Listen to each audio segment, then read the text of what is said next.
All right, what is going on, guys? After UFC Baku last night, Dana White at the post-fight presser announces that Jon Jones has officially retired from MMA and that Tom Aspinall has been promoted to the undisputed heavyweight champion. We're going to go ahead and take a look at that right now and give you my thoughts right after. You said the timeline for Jones, 2 weeks to decide what to do with the title, but whether it takes the fight or you're going to strip him. What do you think is more important, to keep the belt there so he can uphold his legacy, or we move the heavyweight division, take the title away from him? Jon Jones called us last night and retired. Jon Jones is officially retired. Tom Aspinall is the heavyweight champion of the UFC. Thank you. So there we go. There we have it. Tom Aspinall is the heavyweight champion of the UFC. Jon Jones essentially held up the division for 2 years in total. You know, if we count when he pulled out against Stipe, and then they put Aspinall in to fight Sergey for the interim belt. That was in 2023. In reality, what should have happened, as soon as Jon Jones defeated Stipe Miocic, you know, give him a month to think about it, and then either book the fight or be done. And that's what they should have done. My thoughts, okay, good for Jon Jones. We can finally move on. We can get Tom Aspinall in there. He's been essentially wasting the last couple of years of his life. He's not wasting, but wasting away prime. I think he's 33 years old. So, you know, at heavyweight, they tend to be able to fight a little bit longer than the lower weight classes. But still don't want to waste his prime. So what we're going to do is we're going to look at the heavyweight rankings, and we're going to see some possible matchups on who could fight for the heavyweight title next in his first title defense. I'm assuming they're not going to count the interim title defense he had against Curtis Blades.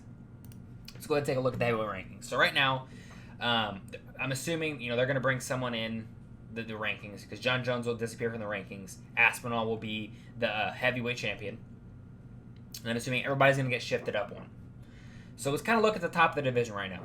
So right now we have Cyril Gane. Let's pull his last few fights up. I should have done this already. His last fight says as a win. Okay, he's got it marked here as a win versus Alexander Volkov. That was a loss. He lost that fight. He did not win that fight. Brutal robbery. Shouldn't have won that fight. And I think he got injured in that fight, so we don't know if he's ready to fight yet. Before that, beat Sergey Spivak, coming off of his loss to Jon Jones. Okay, let's go before the Jon Jones fight. He was on a one-fight win streak against Tai Tuivasa, who is now currently on a 5-fight losing streak, and 4 of the 5 of those losses are by stoppage. Before that, a loss to Francis Ngannou for the belt.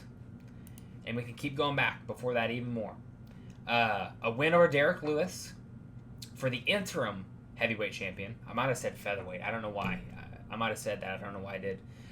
Before that, you know, win over Volkov, a win over Rosenstruik, a couple of solid wins.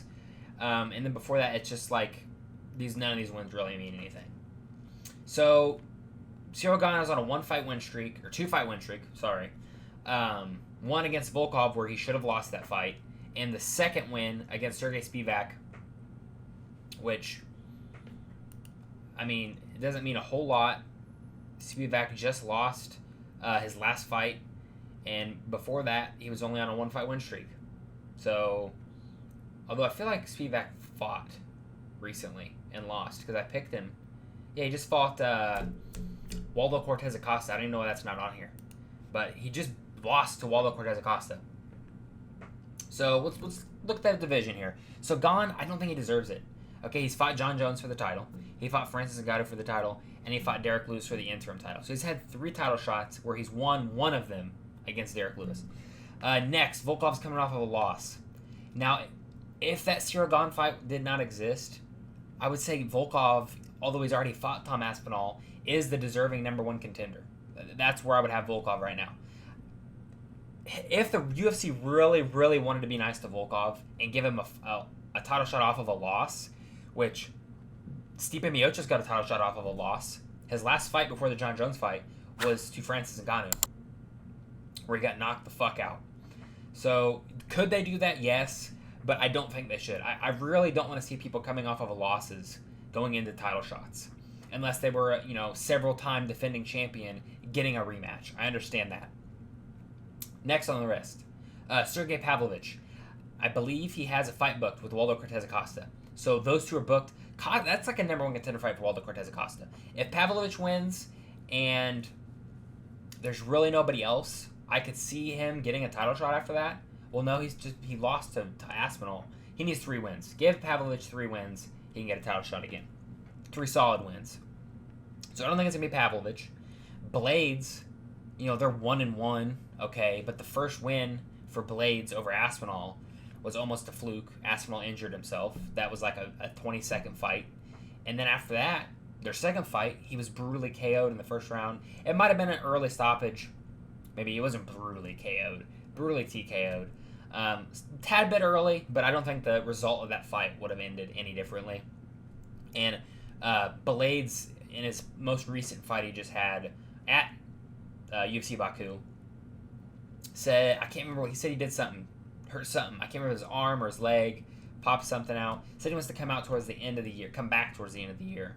So yeah, we definitely need to get Aspinall in sooner than that. Next, number 6 ranked Jailton Almeida.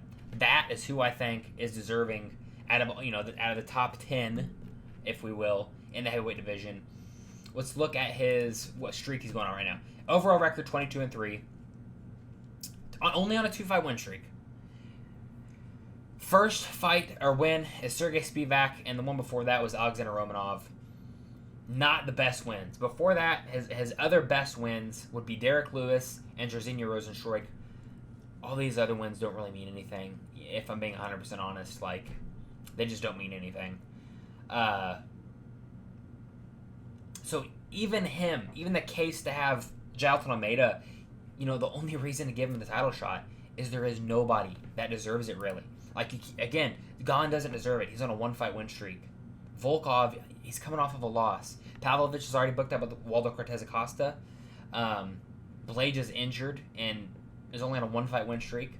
And Pavlovich, I believe he's only on a 1-fight win streak against Rozenstruik in a super boring fight. Yeah, got knocked out and then lost via decision, and then won via decision against Jairzinho Rozenstruik, which got him cut from the UFC.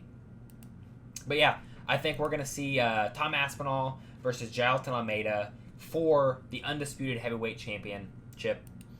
Again, there's really nobody else. You got Waldo Cortez Acosta coming up. If he gets a win over Sergey Pavlovich, he is next in line for the heavyweight belt.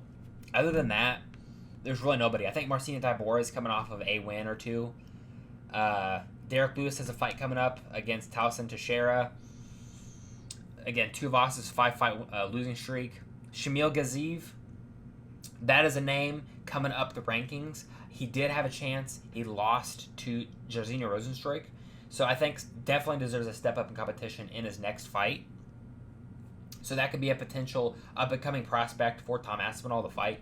But the heavyweight division, Aspinall's beat a lot of these guys. So we need new, fresh contenders in heavyweight, and heavyweight is the least stacked division.